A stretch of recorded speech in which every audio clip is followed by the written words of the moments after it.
Hello everyone, very welcome to our channel study PYQ and this is Satyam Parmar. तो आज का अपना सेशन है एनवायरनमेंट ज्योग्राफी का और इसके क्वेश्चन अपन लोग डिस्कस करेंगे। इससे पहले ओशियनोग्राफी और क्लाइमेटोलॉजी जियोमॉर्फोलॉजी क्वेश्चन अपन लोगों ने डिस्कस किए थे। डिटेल वाइज आप लोगों ने क्वेश्चन को कर लिया था। अब बारी आप लोगों के एनवायरनमेंट ज्योग्राफी की, ठीक है। तो इसके क्वेश्चन देखेंगे। उससे पहले आप लोग अगर चैनल पर नए हैं, सब्सक्राइब शेयर ये सब आप लोग कर देंगे, ठीक है। और आंसर आप लोग कमेंट में करते जाएंगे। जितने भी क्वेश्चन है उनके आंसर आप लोग को आते हैं, क्योंकि क्वेश्चन आपको पहले दिखता है, आंसर बाद में दिखता है, ठीक है। चलिए, पहला क्वेश्चन है यहाँ पे आप लोगों का। भारत में पर्यावरण को बचाने से संबंधित संवैधानिक प्रावधानों के संबंध में नीचे दो कथन दिए गए हैं। पहला कथन यहाँ पे दिया गया है कि राज्य को पर्यावरण को बचाने एवं सुधारने का प्रयास करना चाहिए। जो अपना स्टेट है उसको क्या करना चाहिए, जो अपना एनवायरनमेंट है उसको बचाने का, सुधारने का, जो भी उसमें बिगड़ाव हो रहा है उसको सुधारना चाहिए। देश के वनों और वन्य जीवों की सुरक्षा करनी चाहिए। ये किसकी जिम्मेदारी बता रहा है, राज्य की बता रहा है, ठीक है। इंग्लिश में देख लीजिए। The state shall endeavour to protect and improve the environment to safeguard the forest and wildlife of country. Bharat के प्रत्येक नागरिक का कर्तव्य है कि वह प्राकृतिक पर्यावरण को बचाए रखे और उसको सुधारे। It shall be the duty of every citizen of India to protect and improve the natural environment. ठीक है, दोनों ऑप्शन आप लोगों ने पढ़ लिए हैं इनके। चलिए, यहाँ पे ये दिए गए हैं कौन कौन से सही हैं। कथन एक और दो दोनों सही, यानी कि both statement first and second are true. दोनों गलत हैं, एक सही दूसरा गलत है, दूसरा सही पहला गलत है। बताइए यहाँ पे क्या हो जाएगा। तो देखिए, आपका जो ये बोला गया है कि जो अपना राज्य है, कोई भी राज्य जिसमें जिस राज्य में आप लोग रहते हैं, जिस राज्य को भी मतलब, उस हर एक राज्य की जिम्मेदारी है कि पर्यावरण को बचाए वो, और उसमें जो भी बिगड़ाव हो रहा है, जो भी आप लोगों को गलत देखने को मिल रहा है उसको वो सुधारे। और प्रयास करना चाहिए देश के वनों और वन्य जीवों की सुरक्षा करनी चाहिए। तो ये राज्य के बारे में जो इसने बात कही है, ये बिल्कुल सही कही है। ये अनुच्छेद में भी बात लिखी गई है, अभी अपन लोग व्याख्या देखेंगे। दूसरा यहाँ पे कह रहा है कि जो भारत का प्रत्येक नागरिक है, चाहे आप हूँ चाहे मैं हूँ, उसका क्या है कि वो प्राकृतिक पर्यावरण को बचाए और सुधारे। राज्य का काम तो है ही है, गवर्नमेंट का है, लेकिन आप लोग का भी है। आप लोग यहाँ पर रह रहे हैं, आपका भी क्या है, ये एक घर है, पृथ्वी अपना एक घर है, उसको आप लोग मेंटेन करेंगे, सुधारेंगे, तो इससे आपका लाभ होगा। तो आपका जो ऑप्शन है दोनों सही हो जाएंगे। दोनों के अनुच्छेद अभी अपन लोग देखते हैं। यहाँ पे ये व्याख्या दी गई है। पहले इसका जो ऑप्शन सही होगा वो कथन एक और दो दोनों सही हो जाएंगे, पहला ऑप्शन आपका करेक्ट हो जाएगा। ये देखिए, यहाँ पे इसकी व्याख्या दी गई है। कथन एक क्यों सत्य है, क्योंकि जो 70 का दशक है आप लोगों ने सुना है कि पर्यावरण की सुरक्षा के लिए वैश्विक चेतना, स्टॉकहोम सम्मेलन हुआ था। पर्यावरण संकट के बारे में बढ़ती जागरूकता ने भारत सरकार को 1976 में एक संविधान हुआ, जिसमें 42वां संशोधन हुआ था। इसको छोटा संविधान भी बोला जाता है, क्योंकि इसमें बहुत सारे संशोधन हुए थे, बहुत सारे अनुच्छेद इसमें जोड़े भी गए थे। इसके लिए प्रेरित किया और पर्यावरण की सुरक्षा के लिए संविधान में संशोधन किया गया था, जिसमें अनुच्छेद जोड़ा गया 48A। अनुच्छेद को आप लोग याद रखिएगा, ठीक है। पर्यावरण के संरक्षण के लिए और उसमें सुधार के लिए, वनों और वन्य जीवों की सुरक्षा के लिए ये वाला अनुच्छेद जोड़ा गया, जिसमें किसकी जिम्मेदारी है, राज्य की जिम्मेदारी है कि राज्य जो है वो पर्यावरण की रक्षा करेगा और उसमें वो सुधार करेगा, ठीक है। और जो वन है देश के और वन्य जीव हैं उनकी भी वो रक्षा करेगा। दूसरा कथन इसलिए सत्य है क्योंकि अनुच्छेद एक और है 51A(G), ये नागरिक के लिए है। उसमें कहा गया है कि भारत के प्रत्येक नागरिक का ये कर्तव्य होगा कि वह जंगलों को, झीलों को, नदियों को, वन्य जीवों को और उसके साथ साथ जो आपका प्राकृतिक पर्यावरण है उसकी रक्षा करेगा, उसमें सुधार करेगा। जो जीवित प्राणी है उनके प्रति वो परोपकार की भावना रखेगा, ठीक है। दोनों अनुच्छेदों को आप लोग याद रखिएगा। राज्य के लिए 48A रखा गया है, और जो आप लोगों का इंसान है, नागरिक के लिए यहाँ पे 51A(G) रखा गया है। दोनों कैपिटल में है, ठीक है। चलिए आगे बढ़िए। नेक्स्ट है यहाँ पे, किसने विश्व पारिस्थितिकी तंत्रों को प्रयुक्त हार्वेस्ट फसल विधि तथा शुद्ध प्राथमिक उत्पादन के आधार पर विभाजित किया था। यहाँ पे खाली जगह दी गई है, dash. Divide the world ecosystem on the basis of use of harvest method and net primary production. Haeckel है, ओडम है, बिटेकर है या फिर आपके फर्ले हैं। किसने यहाँ पे बांटा था? शुद्ध प्राथमिक उत्पादन के आधार पर और फसल वृद्धि के आधार पर। आंसर कीजिए आप लोग को अगर इसका आंसर आता है तो। चलिए, तो यहाँ पे जो आपका आंसर सही हो जाएगा, ईपीओडम ने आप लोगों ने ईपीओडम का नाम सुना होगा। इन्होंने ही क्या किया था, जो विश्व के पारिस्थितिकी तंत्र थे उनको हार्वेस्ट सिस्टम में यानी कि फसल वृद्धि में और जो नेट प्राथमिक उत्पादन है इसके आधार पर उन्होंने विभाजित किया था। सेकंड ऑप्शन यहाँ पे आप लोग ओडम लिख लेने। इसकी व्याख्या नीचे है।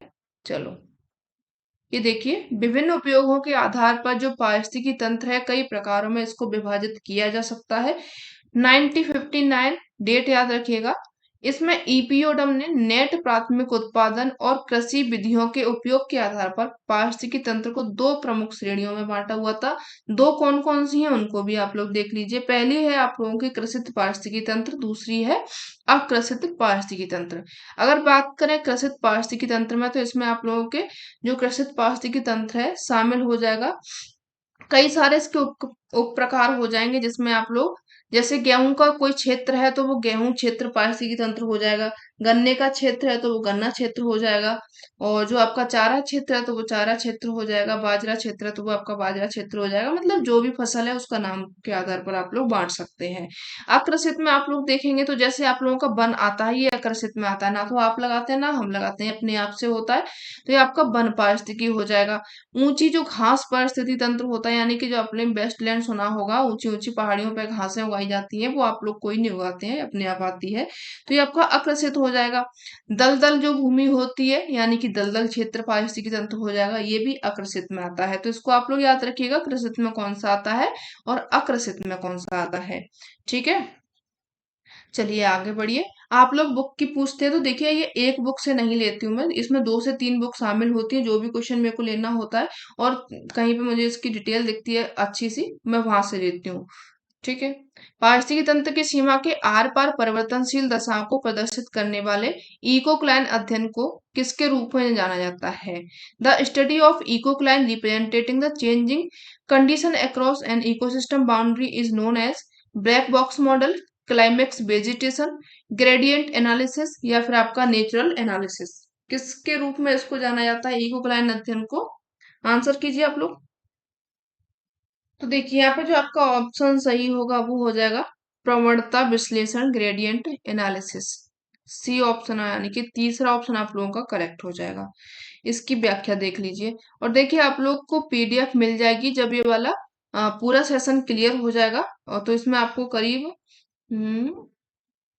2000 2000 के करीब क्वेश्चन की पीडीएफ आप लोगों को मिल जाएगी। क्योंकि डेली डेली पीडीएफ आपको डालो तो वो ठीक नहीं है। मैं सभी पीडीएफ आपको कंबाइंड करके जो हमारा टेलीग्राम चैनल है उस पर अपलोड कर दूंगी, आप लोग आसानी से देख लीजिएगा। अभी आपको देखिए व्याख्या भी साथ में मिल रही है, क्वेश्चन भी मिल रहे हैं। तो आप लोग पीडीएफ के पीछे मत भागिए और आसानी से देखिए। पीडीएफ पढ़ नहीं पाते, मैं भी पीडीएफ के पीछे ऐसे भागती थी, लेकिन पीडीएफ मेरे मोबाइल में आ जाती और वो आकर के रख जाती थी। ठीक है, तो आप लोग पीडीएफ की चिंता मत कीजिए, वो भी मिल जाएगी। और ना ही आप सोर्स की चिंता कीजिए कि कौन सी सोर्स से ये लिया गया है। तो इसमें 2 से 3 बुक शामिल है। चलिए, यहाँ पे व्याख्या देखिए इसकी। जो पारिस्थितिकी तंत्र है, इसकी सीमा के आर पार परिवर्तनशील दशाएं हैं, उनको प्रदर्शित करने वाले इकोक्लाइन अध्ययन को अपन लोग प्रवणता विश्लेषण के रूप में जानते हैं।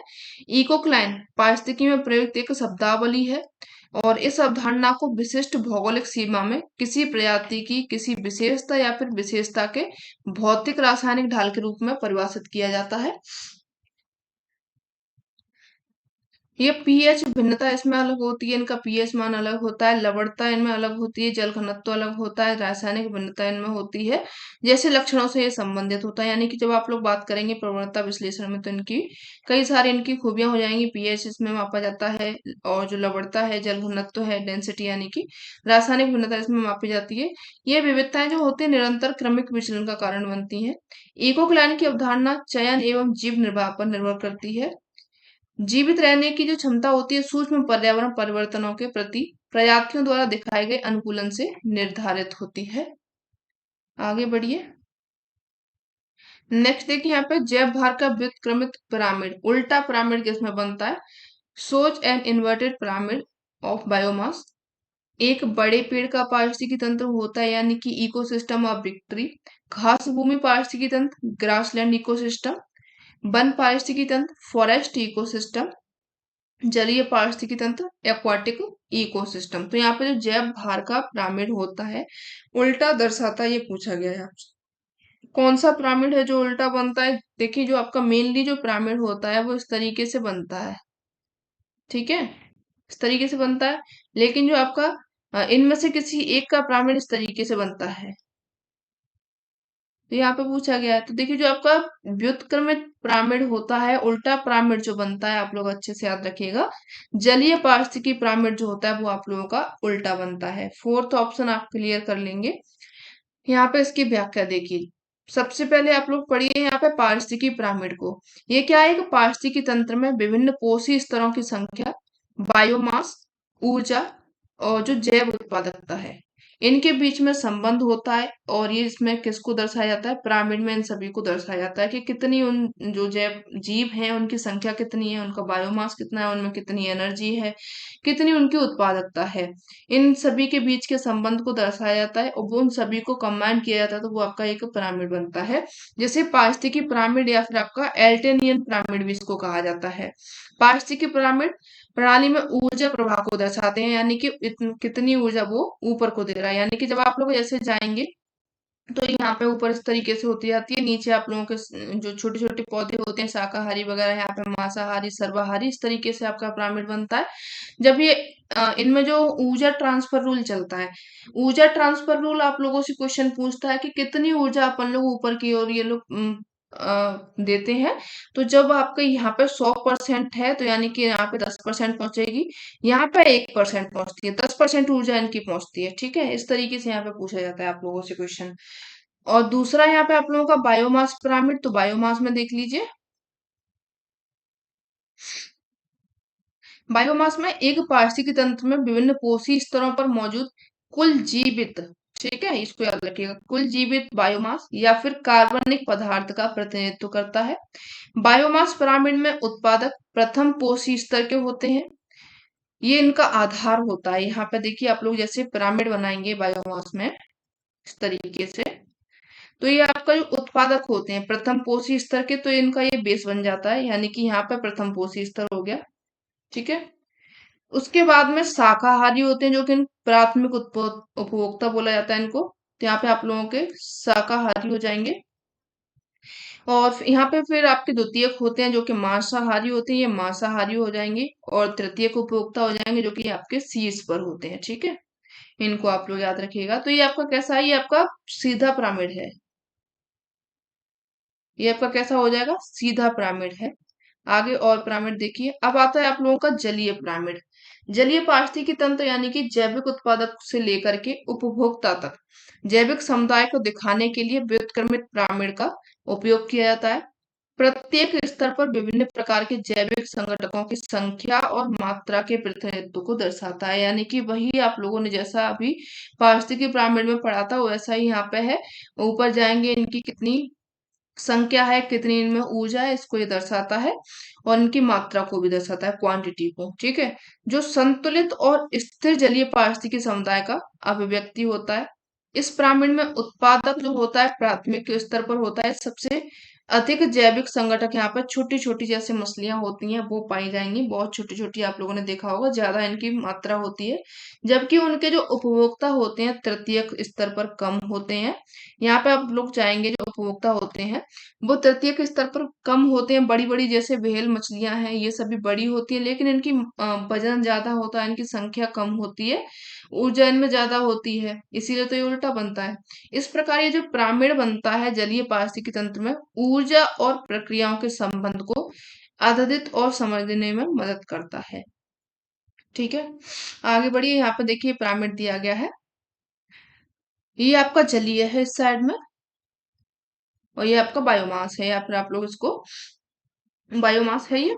तो देखिए यहाँ पे जो आपका प्रोड्यूसर होते हैं जो शुरुआती होते हैं, इसके बाद में आपके हर्बीवोरस हो जाएंगे, शाकाहारी वगैरह और मांसाहारी। यहाँ पे आप लोगों के कार्निवोरस मांसाहारी प्राइमरी में आ जाएंगे। सेकेंडरी में आप लोगों के सर्वाहारी हो जाएंगे, ठीक है, जो सब चीज खाते हैं। यहाँ पे आप जाएंगे तो देखिए सबसे पहले आप लोगों को जलीय में फाइटोप्लैंक्टन्स मिलेंगे। फाइटोप्लैंक्टन्स के बाद में आपके जू प्लैंक्टन्स आएंगे। जू प्लैंक्टन्स के बाद में यहाँ पे स्मॉल फिश हो जाएंगे। स्मॉल फिश के बाद में यहाँ पे बड़ी बड़ी लार्ज फिश पाई जाएंगी, ठीक है। आगे बढ़िए। नेक्स्ट देखिए यहाँ पे खाद्य श्रृंखला में जीवों का सही क्रम पहचानना है। Identify the correct sequence of organism in food chain. Barnacle larva होता है, डाइटम है, हेरिंग है, एरोक्रिम है, या फिर इनको एरोवॉर्म भी बोलते हैं। तो इनका भी आप लोग बताइए, आंसर कीजिए।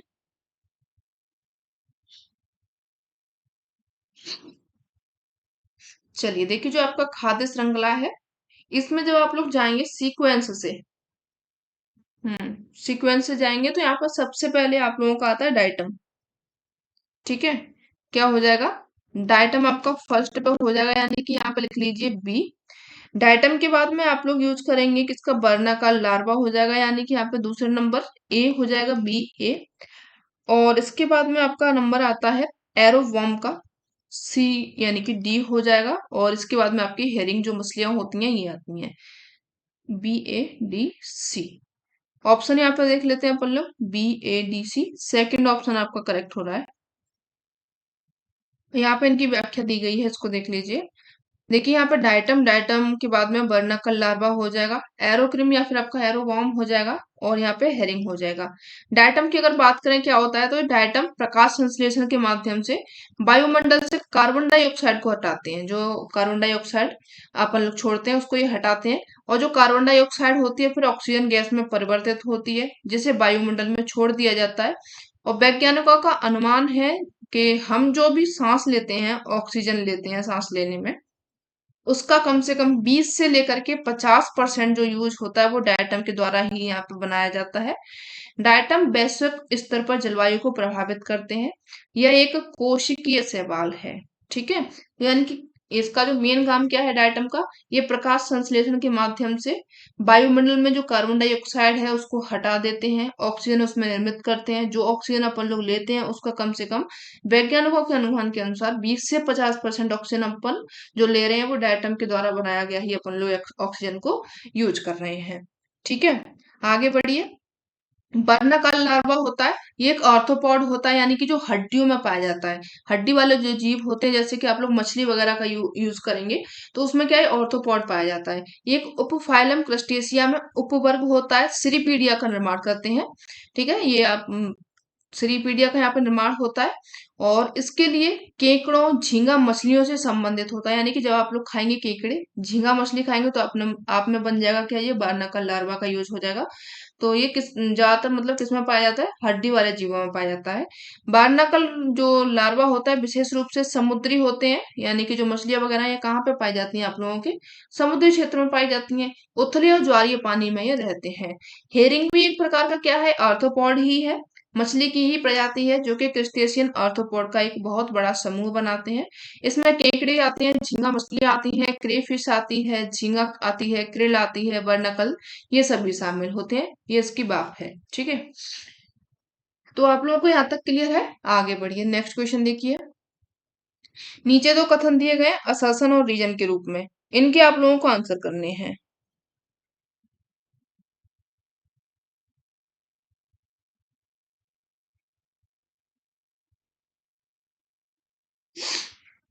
यहाँ पर दिया गया है कि जो नगरीय ऊष्मा द्वीप है वह महानगरीय क्षेत्र है जो कि आसपास के ग्रामीण क्षेत्रों में अधिक गर्म होता है, ठीक है। आप लोगों से नगरीय ऊष्मा द्वीप आप लोगों ने सुना होगा क्या होता है। देखिए जैसे आप किसी भी एरिया में रहते हैं, अगर आप कोई टाउन एरिया में रहते हैं या फिर आप विलेज एरिया में रहते हैं तो आपके पास में कोई टाउन होगा और नगर होगा, और आप नगर में रहते हो तो आप नगर को आसानी से समझ पाएंगे। तो ये आपका क्या है, एक नगरीय क्षेत्र है, और इसके और पास आप लोगों का गांव बसा हुआ है। अब यहाँ पे क्या आप लोगों को सभी सुविधाएं मिल रही हैं, जैसे कि आपकी चिकित्सीय सुविधाएं हो गई और आपकी एजुकेशन सुविधाएं हो गई, पानी की अच्छी व्यवस्था है, बिजली की अच्छी व्यवस्था है, और जो आपके वाहन वगैरह यानी कि जो आपके रिसोर्सेस हैं यहाँ पे अच्छी खासी है, नौकरी की भी यहाँ पे अच्छी व्यवस्था है। और ये जो आपका और पास का गांव है, यहाँ पे ये वाली व्यवस्था नहीं है।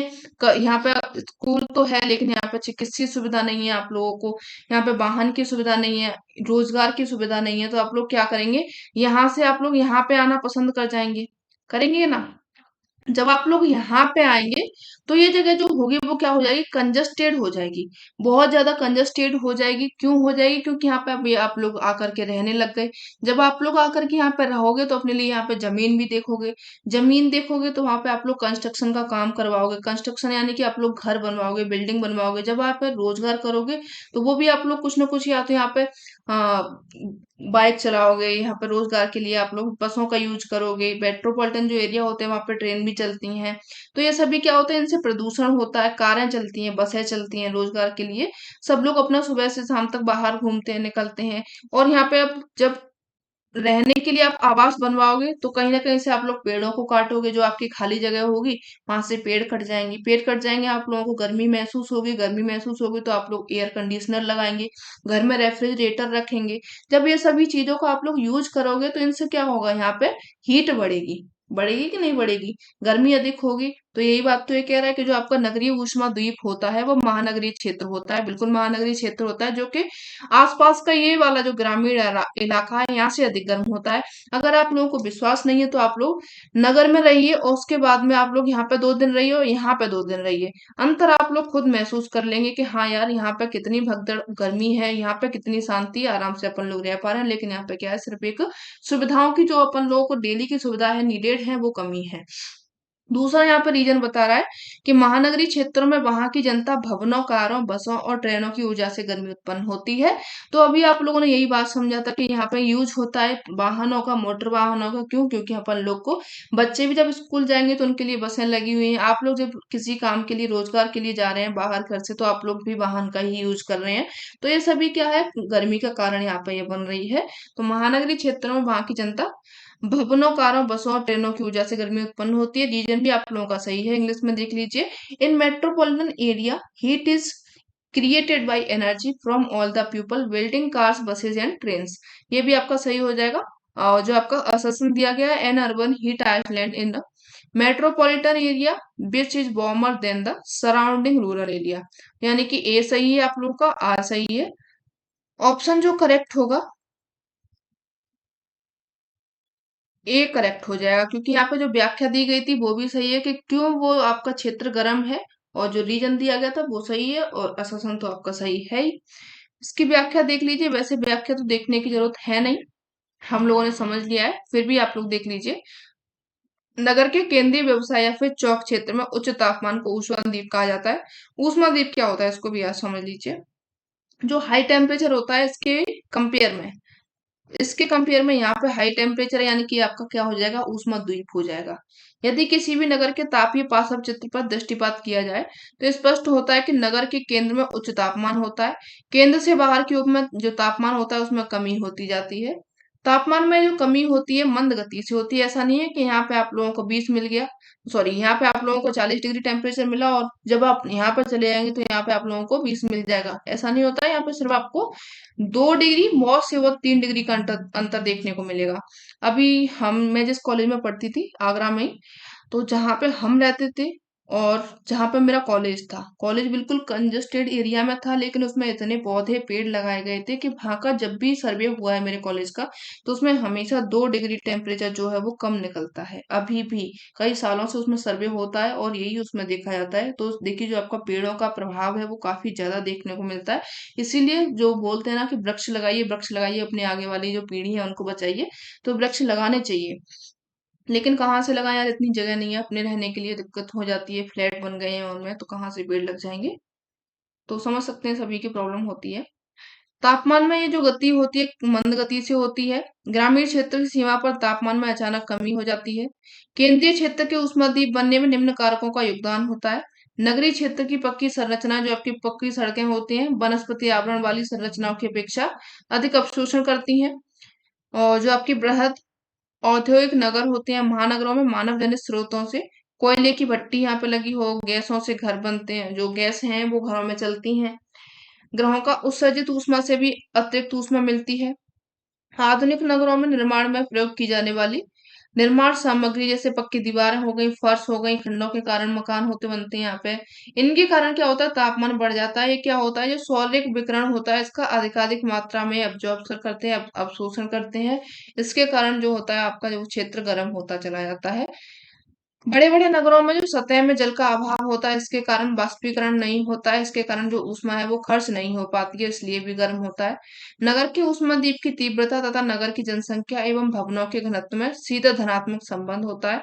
नगरों में भवनों के उच्च घनत्व में होता है, सकरी सड़कें होती हैं, गलियों वाले भाग में तापमान अधिक हो जाता है, जबकि विरल भवन जो आपके बड़ी-बड़ी जगहों में होते हैं, चौड़ी-चौड़ी सड़कें होती हैं, गलियों वाले जो मकान होते हैं, वहां पर तापमान थोड़ा सा कम होता है। ठीक है, आगे बढ़िए। सही कथनों की यहाँ पे पहचान करनी है। Identify the correct statements. पहला यहाँ पे दिया गया है कि जो बड़े आकार के पेड़ हैं उनकी घनी जनसंख्या वाले वनों का अर्थ आवश्यक नहीं है कि वन प्राथमिक उत्पादन में भी अधिक दक्ष हैं। यानी कि ये बोल रहा है कि जो बड़े पेड़ होते हैं, एक मिनट।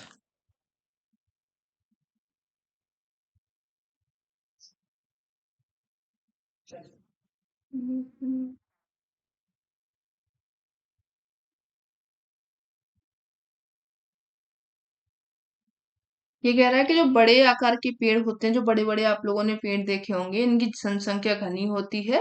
तो इसका ये अर्थ नहीं है कि वो प्राथमिक उत्पादन में भी धनी है। मतलब प्राथमिक उत्पादन वो ज्यादा करेंगे।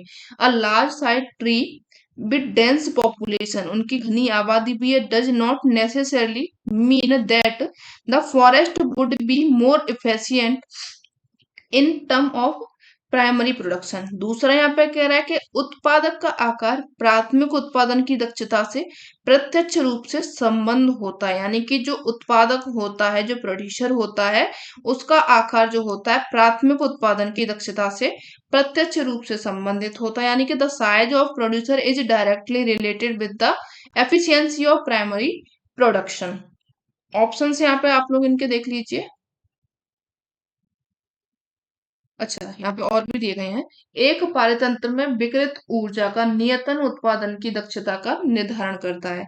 यानी कि जो एक पारतंत्र होता है उसमें जो ऊर्जा निकलती है, उसका उत्पादन जो होता है उसकी दक्षता का निर्धारण करता है कि हाँ ये कितना धनी है ऊर्जा देने में। The rate of fixation of radiant energy in an ecosystem determine the efficiency of production. D में देखिए यहाँ पे जो शीतोष्ण वन है उनकी कुल प्राथमिक उत्पादकता उष्णकटिबंधीय वनों से अधिक होती है। Net primary productivity of term temperate forest is more than tropical forest. Option यहाँ पे आप लोगों को दिए गए हैं A B B C, C D और ए सी। यहाँ पे कौन सा सही है, आंसर कीजिए।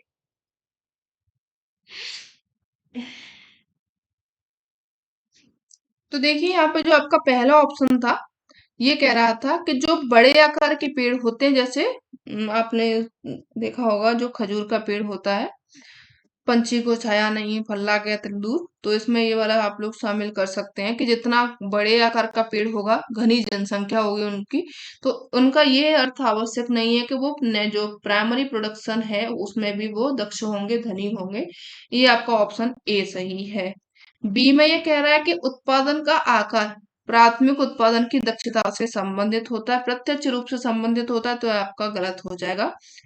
तीसरा, यहाँ पर ये सी ऑप्शन कह रहा था कि एक पारतंत्र में विकिरित ऊर्जा का नियतन उत्पादन की दक्षता का निर्धारण करता है। यानी कि जो एक पारतंत्र होता है, आप लोगों का इकोसिस्टम होता है, उसमें जो ऊर्जा निकलती है वो उत्पादन की दक्षता को निर्धारण करता है। तो ये बात आप लोगों की सही है कि जो पारतंत्र में ऊर्जा निकलती है वही उसकी दक्षता को निर्धारित करती है। सी ऑप्शन भी आप लोगों का सही हो जाएगा।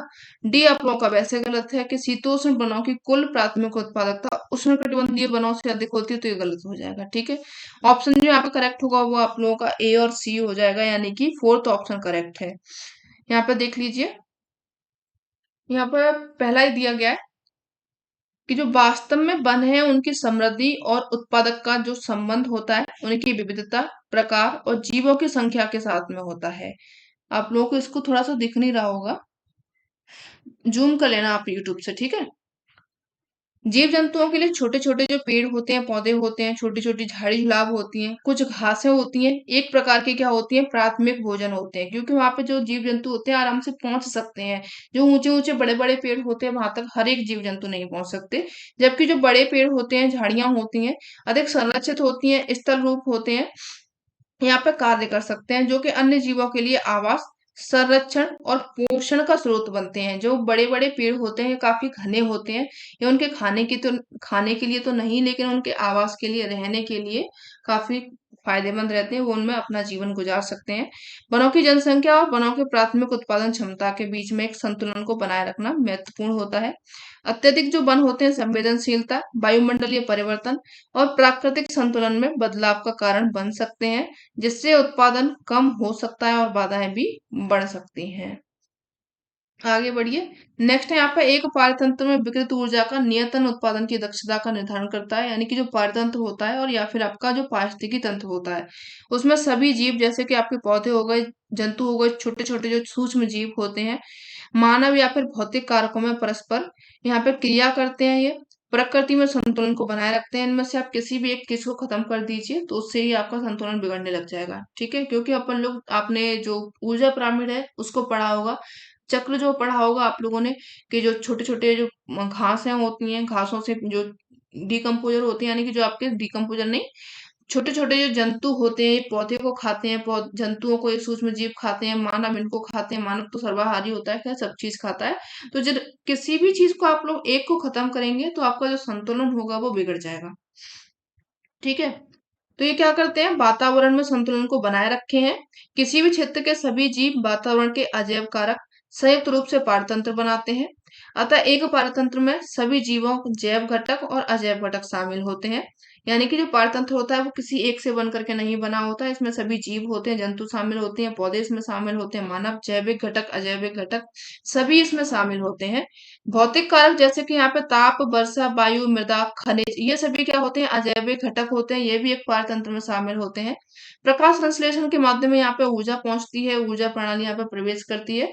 पौधों के ऊतकों में ये समाहित होती है। जो पौधे अपना भोजन है वो कहाँ से बनाते हैं, प्रकाश संश्लेषण से बनाते हैं। तो ये भी एक क्या हो जाएगा, पारतंत्र का हिस्सा हो जाएगा। ठीक है, आगे बढ़िए। नेक्स्ट है यहाँ पे कौन सा जो भूमंडलीकरण तापन ग्लोबल वार्मिंग का साक्ष्य नहीं है, बताइए।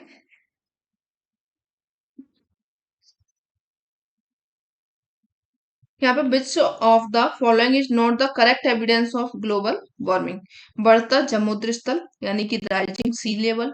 अंटार्कटिक के कुछ ढालों से घास विलुप्त हो गया है, यानी कि grass has disappeared on some slope of Antarctica. पर्वतों में ऊपर की तरफ खिसकती हुई वृक्ष रेखा। उष्णकटिबंधीय रोगों का ध्रुवों की तरफ में खिसकना। तो यहाँ पे देखिए, जो ग्लोबल वार्मिंग का हिस्सा नहीं है। ग्लोबल वार्मिंग क्या होती है, जब अपना जो वायुमंडल है, यहाँ पे क्या हो रहा है, हीट बढ़ रही है। हीट बढ़ने के कारण जो गर्मी अपन लोग महसूस कर रहे हैं वो आप लोग ग्लोबल वार्मिंग में करते हैं। जैसे ग्लोबल वार्मिंग सीधा संबंध समझ लीजिए कि जो टेम्परेचर है उसका बढ़ना। टेम्परेचर अगर बढ़ रहा है तो क्या होगा, सी लेवल बढ़ेंगे कि घटेंगे, बढ़ेंगे ना। कैसे बढ़ेंगे, जो आपके ग्लेशियर होते हैं, बर्फ जो होती है वो मेल्ट होती है, मेल्ट होकर के पानी कहाँ पे जाता है, नदियों के द्वारा ये समुद्र में पहुंच जाता है। यानी कि जो बढ़ता हुआ समुद्र जल स्तर है, ये किसका उदाहरण हो जाएगा, ये उदाहरण हो जाएगा ग्लोबल वार्मिंग का, भूमंडलीय तापीकरण का हो जाएगा। यानी कि आपका जो पहला ऑप्शन तो यहाँ पे नहीं होगा। दूसरा यहाँ पे कह रहा है कि अंटार्कटिका के कुछ ढालों से घास विलुप्त हो गया है। इसको अभी अपन लोग समझेंगे, छोड़ना इसको। ठीक है, पर्वतों में ऊपर की तरफ ने खिसकती हुई वृक्ष रेखा। अब आप पर्वतों की बात करेंगे तो पर्वतों पर क्या पाई जाती है, बर्फ पाई जाती है। ये बात किसकी कर रहा है, ग्लोबल वार्मिंग की कर रहा है। तो ग्लोबल वार्मिंग के कारण ही तो वहां पे घास उग रही है। कैसे उग रही है, क्योंकि वहां पे बर्फ है जो कि पिघल रही है, पिघल रही है तो वो एक पानी के रूप में मेल्ट हो रही है। वहां पे जो मिट्टी है वो उपजाऊ हो रही है, तो वहां पे क्या हो रहा है, अभी छोटी छोटी वहां पे घासें हो रही हैं, वृक्ष हो रहे हैं। तो ये भी क्या हो जाएगा, आप लोगों का एक आंसर नहीं होगा। कुछ उष्णकटिबंधीय रोगों का ध्रुवीय ध्रुवों की तरफ में खिसकना। अब ध्रुवों की तरफ में खिसकने की बात क्यों कर रहा है? क्योंकि ध्रुवों पे भी अब गर्मी पहुंच रही है, टेम्परेचर वहां का बढ़ रहा है। बढ़ रहा है तो जो आपके उष्णकटिबंधीय रोग हैं वो कहाँ तक पहुंच रहे हैं? पोलर एरिया तक पहुंच रहे हैं। क्यों पहुंच रहे हैं? क्योंकि वहां पे ग्लोबल वार्मिंग के कारण टेम्परेचर बढ़ रहा है।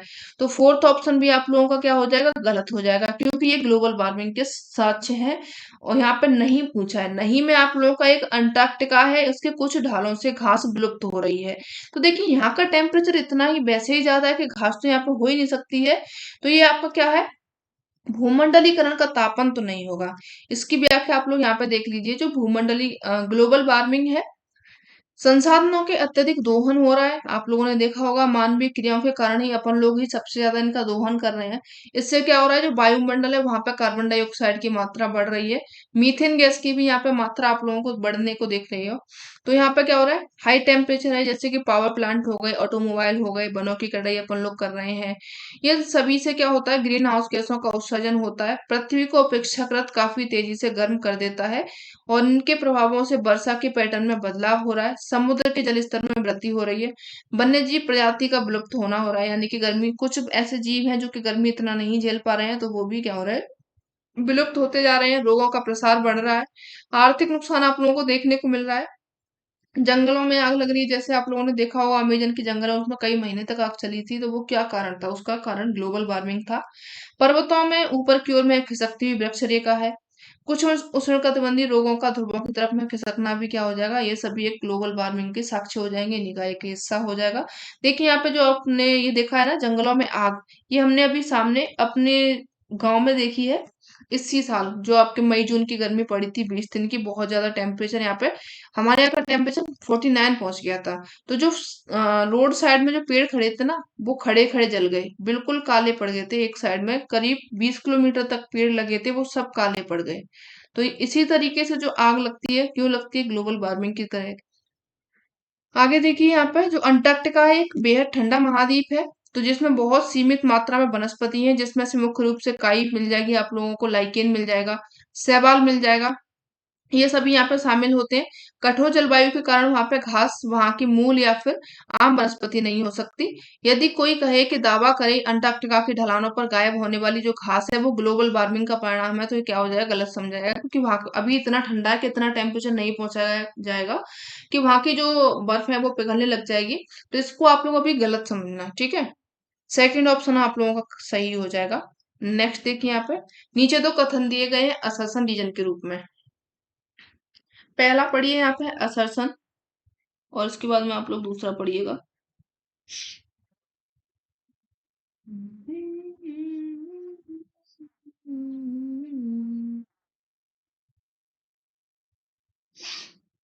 चलिए, तो यहाँ पे देखिए जो भूमंडलीय तापन है, इससे जो जीव पहले गर्म प्रदेशों तक सीमित थे, वे ध्रुवों की ओर अधिक सामान्य हो जाएंगे।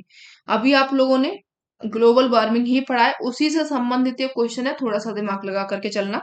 With global warming, organism that were formerly restricted to warmer region will become more common toward the poles. तो बताइए, क्या ये पोल्स तक जो आपके गर्मी में रहने वाले जीव थे, ध्रुवों की ओर में अधिक सामान्य हो सकते हैं कि नहीं हो सकते?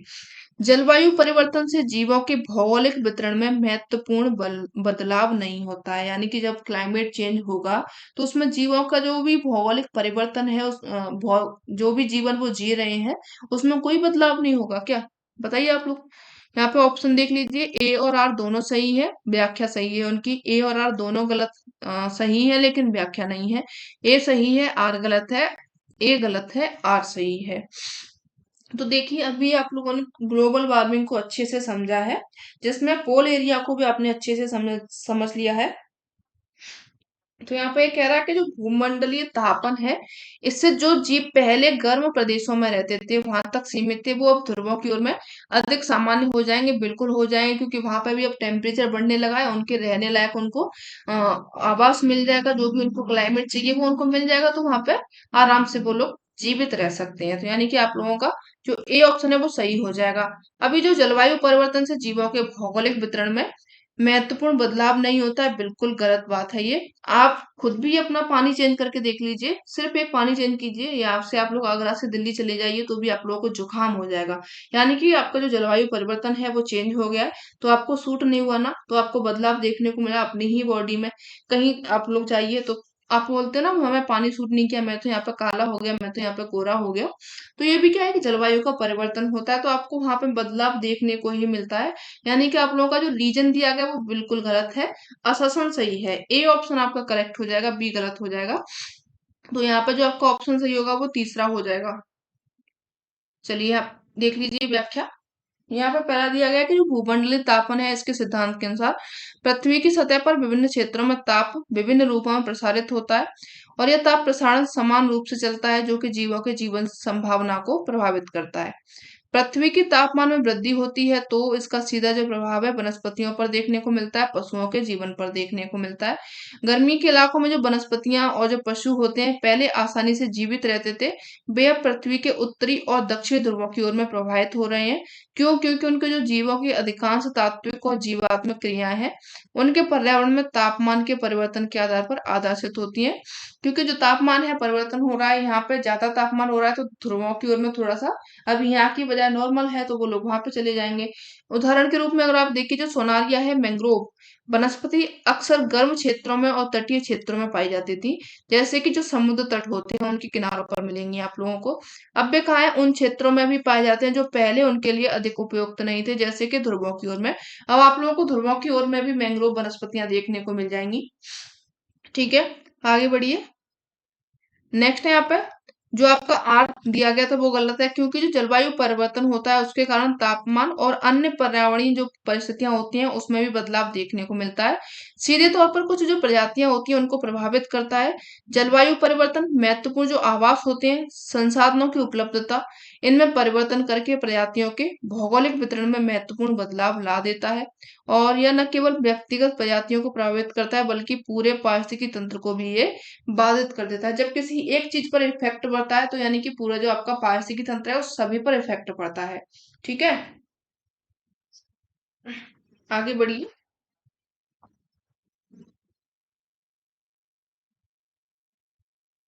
अच्छा, यहाँ पे और दिया गया है, उदाहरण दिया गया है यहाँ पे देखिए, जो ध्रुवीय भालू होते हैं उनके लिए ठंडे आर्कटिक वातावरण अत्यधिक अनुकूल होते हैं। ये भालू अपने मुख्य शिकार सील के शिकार के लिए समुद्री बर्फ पर निर्भर होते हैं।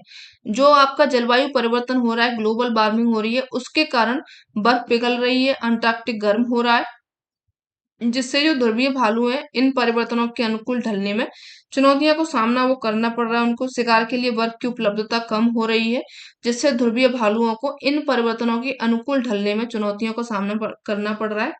शिकार के लिए जो बर्फ की उपलब्धता है वो कम हो रही है, ये आपको बार बार लिख दिया यार। इनको जो ध्रुवीय भालू है उनको अब मैदानी क्षेत्र कम मिल रहा है, अधिक दूरी इनको तय करनी पड़ रही है।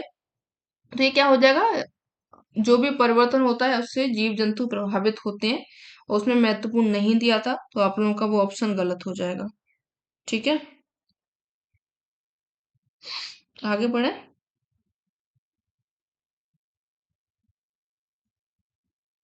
नेक्स्ट है यहाँ पे, कार्बन सिंक शब्दावली का उपयोग निम्नलिखित में से किस एक के लिए किया जाता है? The term of carbon sink is used for which one of the following?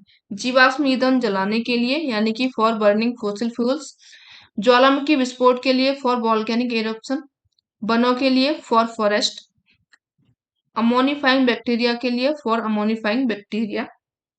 तो ये जो आपका कार्बन सिंक है किसके लिए किया जाता है? कार्बन सिंक का देखिए जो उपयोग करते हैं अपन लोग इस शब्दावली का, वो करते हैं वनों के लिए।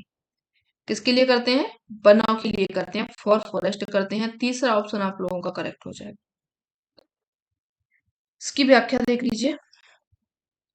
जो कार्बन सिंक है इसका अपन उपयोग करते हैं वनों के लिए। कार्बन सिंक ऐसे स्थान या फिर उत्पाद होते हैं जो कि कार्बन या फिर कार्बनिक अकार्बनिक यौगिक के रूप में संग्रहित करते हैं। इनको वो क्या करते हैं? स्टोर करके रखते हैं। कार्बन सिंक वातावरण उत्सर्जित होने वाले अधिक कार्बन को अवशोषित करता है, एब्जॉर्ब कर लेता है। वे पृथ्वी के कार्बन चक्र को विनियमित करने में और वातावरण में CO2 की मात्रा को संतुलित करने में मदद करते हैं। कौन करते हैं? जो आपके वन होते हैं। ठीक है,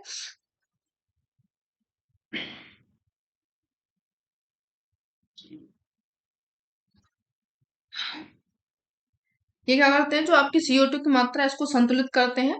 जलवायु परिवर्तन होता है उसके बढ़ते प्रभाव के कारण वातावरण में कार्बन की मात्रा को कम करने तथा कार्बन सिंक की भूमिका महत्वपूर्ण हो गई है।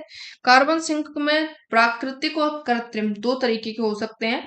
प्राकृतिक में अगर आप लोग देखें तो जो आपके प्राकृतिक कार्बन सिंक होते हैं धरती पर वर्षों से मौजूद हैं, जैसे आप लोगों के वायुमंडल में फैलने वाले मुख्य ग्रीन हाउस गैस हैं, कार्बन डाइऑक्साइड को अवशोषित करती हैं, संग्रहित करती हैं और यह प्राकृतिक रूप से काम करते हैं, वायुमंडल के तापमान को संतुलित करते हैं, साथ ही ग्लोबल वार्मिंग को भी रोकने में ये मदद करते हैं।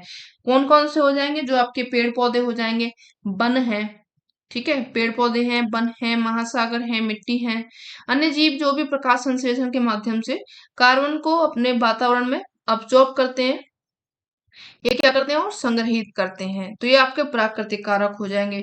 अब कृत्रिम कार्बन सिंक देख लीजिए। तो ये जो आपके कृत्रिम होते हैं ये ऐसी जो मानव निर्मित प्रणाली होती है, यानी कि इंसान के द्वारा बनाए गए होते हैं, प्रकृति के द्वारा ये नहीं बनाए जाते हैं। ये क्या करते हैं, कार्बन डाइऑक्साइड को संग्रहित करते हैं, अब्जॉर्ब करते हैं और इन प्रणालियों का उपयोग अक्सर कार्बन कैप्चर स्टोरेज CCS तकनीक के संदर्भ में किया जाता है, जिसका उद्देश्य होता है औद्योगिक प्रक्रियाओं से कार्बन डाइऑक्साइड को कैप्चर करके इसे भूमिगत भूगर्भीय संरचनाओं या फिर अन्य भंडारण सुविधाओं को संग्रहित करके ग्रीन हाउस गैस है उत्सर्जन को कम करना है। उदाहरण के लिए आप लोग देखिए, जो कार्बन कैप्चर है और स्टोरेज CCS हो जाएगा, कार्बन कैप्चर और स्टोरेज के साथ में बायो एनर्जी हो जाएगा, वनीकरण हो जाएगा। इन सभी से क्या हो सकता है, आप लोग कार्बन जो कृत्रिम कार्बन सिंक गैस का निर्माण कर सकते हैं। आगे बढ़िए।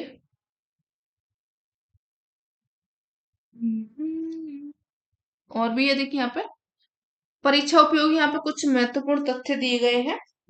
तो देखिए यहाँ पे जो ब्राजील है, क्या है आपका ये देश है ब्राजील, ये दुनिया का सबसे बड़ा उष्णकटिबंधीय वर्षावन है, अमेजन धरती पर सबसे महत्वपूर्ण प्राकृतिक कार्बन सिंक है। भूटान का 70%, 70% से अधिक जो है भूमि क्षेत्र वनों से आच्छादित है। भूटान में जीरो कार्बन नीति लागू है, ठीक है, अच्छा चल रहा है यहाँ पे। जीरो कार्बन नीति लागू की है। इसका उद्देश्य क्या है, अपने वनावरण को बनाए रखना, देश के द्वारा उत्सर्जित कार्बन की तुलना में अधिक कार्बन को अवशोषित करना, यानी कि जो भी कार्बन का उत्सर्जन हो रहा है उस सभी को 100% का अपन लोग को अब्जॉर्ब कर लेना है। भारत का पहला कार्बन मुक्त जो राज्य है वो आप लोग का हिमाचल प्रदेश है, ठीक है। कार्बन टैक्स लगाने वाला विश्व का पहला देश फिनलैंड है, इसको आप लोग याद रखिएगा। नेक्स्ट क्वेश्चन देखिए, पोषक स्तर में उत्पादकों को सम्मिलित हैं, कौन से सम्मिलित हो जाएंगे पोषक स्तर में उत्पादक में, producer in the trophic level include प्रकाश संश्लेषी हरे पौधे, प्रकाश संश्लेषी जीवाणु यानी कि photosynthetic green plant, photosynthetic bacteria, रसायन संश्लेषी जीवाणु यानी कि कीमोसिंथेटिक बैक्टीरिया, मेंढक जो फ्रॉग होते हैं। तो कौन कौन है जो इसमें शामिल हो जाएंगे पोषक स्तर में, आंसर कीजिए फटाफट से।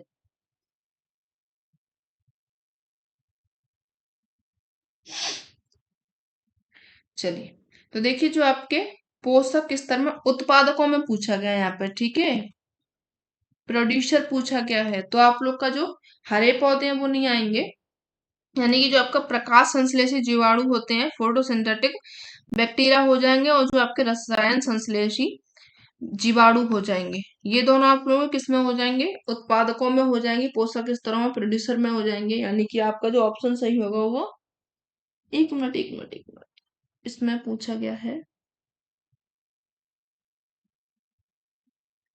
उत्पादक पूछे गए ना, तो हाँ आपके हरे पौधे शामिल होंगे यार, गर्मी के चक्कर में दिमाग तो मेरा शांत हो गया। ये भी इसमें शामिल हो जाएगा, A, B और C तीनों शामिल होंगे, यानी कि आपका जो C ऑप्शन है, तीसरा ऑप्शन है, वो करेक्ट हो जाएगा। इसकी व्याख्या देख लीजिए, ABC तीन सही हो जाएंगे। किसी भी पारतंत्र की क्रियाशीलता उसके स्थायी रहने के लिए सौर ऊर्जा के निरंतर निवेश की आधारभूत आवश्यकता होती है। प्राथमिक उत्पादक प्रकाश संश्लेषण के द्वारा पादपों के द्वारा एक निश्चित समयावधि में प्रति इकाई क्षेत्र के द्वारा उत्पन्न किए गए जैव मात्रा या फिर कार्बनिक सामग्री की मात्रा होती है। इसे भार G² या फिर ऊर्जा KCAL मीटर स्क्वायर के रूप में व्यक्त किया जाता है। इसको थोड़ा बहुत आप लोग गौर कर लेना। कभी कभार हो सके तो पूछ लिया जाए, वैसे तो पूछा नहीं जाएगा। जैव मात्रा की दर को उत्पादकता कहते हैं। जो आपकी जैव मात्रा होती है उसकी कितनी दर है, कितनी परसेंटेज है, उसको अपन लोग उत्पादकता कहते हैं। जिससे विभिन्न पारतंत्रों की उत्पादकता की तुलना की जा सकती है कि कौन सा पारतंत्र कितनी उत्पादकता, कितनी प्रोडक्टिविटी वो दे रहा है। इसे सकल या फिर कुल प्राथमिक उत्पादकता या फिर नेट प्राथमिक उत्पादकता के रूप में भी विभाजित किया जाता है। पहला यहाँ पे देखिए आपका जो पोषक स्तर है, इसमें प्राथमिक पोषक स्तर के अंतर्गत उत्पादक आते हैं, जिसमें पादप प्लवक हो जाएंगे, घास हो जाएंगे, वृक्ष हो जाएंगे, ये आपके पोषण स्तर यानी कि प्राथमिक पोषण में आते हैं। आगे देखिए पोषक स्तर में प्राथमिक उपभोक्ता जंतु प्लवक, टिड्डे, शाकाहारी जो गाय होती हैं। पोषक स्तर इसमें द्वितीयक उपभोक्ता को देखें यहाँ पे तो आपके पक्षी हो जाएंगे, मछलियां हो जाएंगे, भेड़िया हो जाएंगे। तृतीयक उपभोक्ता में आपके मनुष्य और शेर हो जाएंगे। ये सभी क्या होते हैं, पोषक स्तर होते हैं। यानी कि अतः जो प्रकाश संश्लेषी हरे पौधे जो हैं अपना भोजन प्रकाश संश्लेषण की क्रिया के द्वारा अपना भोजन ग्रहण करते हैं, उत्पादकों में सम्मिलित किए जाते हैं। बी में दिया गया कि बेजीवाणु जो अपना भोजन बनाने के लिए सूर्य के प्रकाश का उपयोग करते हैं, उन्हें प्रकाश संश्लेषी जीवाणु कहते हैं।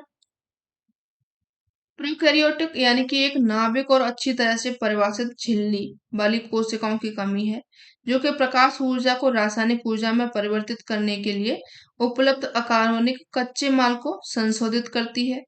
इनमें क्लोरोप्लास्ट होता है, नीले हरे रंग के द्रव्य होते हैं जो कि प्रकाश संश्लेषण की क्रिया के द्वारा सहायता करते हैं। प्रकाश संश्लेषण बैक्टीरिया के उदाहरण यानी कि साइनोबैक्टीरिया हो जाएगा आप लोगों का, क्लोरोरोबी, हरा सल्फर बैक्टीरिया हो जाएगा, प्रोटियोरॉइड, प्रोटियोबैक्टीरिया हो जाएगा यानी कि बैंगनी बैक्टीरिया हो जाएगा, क्लोरोपेक्सी हो जाएगा, फिलामेंट बैक्टीरिया जैसे हरा गैर सल्फर बैक्टीरिया भी इसको कहा जाता है। तो ये सभी आप लोगों के आ जाएंगे प्रकाश संश्लेषी हरे पौधे में आ जाएंगे, आपका जो प्रकाश संश्लेषण के माध्यम से भोजन बनाते हैं। आगे बढ़िए, और भी है इसमें रसायन संश्लेषी में देखिए तो आपका जो नाइट्रेट है, नाइट्राइट है, अमोनिया है, कई विभिन्न अकार्बनिक पदार्थ होते हैं। इनको ऑक्सीकृत करके उनसे मुक्त ऊर्जा का उपयोग करके एटीपी उत्पादन करने के लिए करते हैं। ये नाइट्रोजन, फास्फोरस, आयरन, सल्फर जैसे पोषकों को पुनः चक्रण में महत्वपूर्ण भूमिका निभाते हैं। जैसे आप लोगों का आयरन हो जाएगा, ऑक्सीकरण हो जाएगा, ये क्या करता है, ऑक्सीकरण करने के जो बैक्टीरिया होते हैं उनको मैग्नीज और ऑक्सीकरण करने वाले बैक्टीरिया जो होते हैं, ये सभी क्या हो जाएंगे आप लोगों के रसायन संश्लेषी बैक्टीरिया हो जाएंगे। ठीक है यार, मैं थोड़ा फास्ट बोलती हूँ तो बोलते बोलते थक जाती हूँ। आगे बढ़िए, डीमैन्युफैक्चरिंग शब्द निम्नलिखित में से किससे संबंधित है? The term demanufacture is associate with which one of the following? उत्तर वैश्वीकरण, पोस्ट ग्लोबलाइजेशन, वित्तीय घाटा, फाइनेंशियल डेफिसिट, अलग करना और पुनर्चक्रण, डिसअसेंबली एंड रिसाइकलिंग, लघु उद्योग पतन यानी कि स्मॉल स्केल इंडस्ट्री डिक्लाइन। तो जो आपका डिमैन्युफैक्चरिंग शब्द है ये किससे संबंधित होगा, आंसर कीजिए।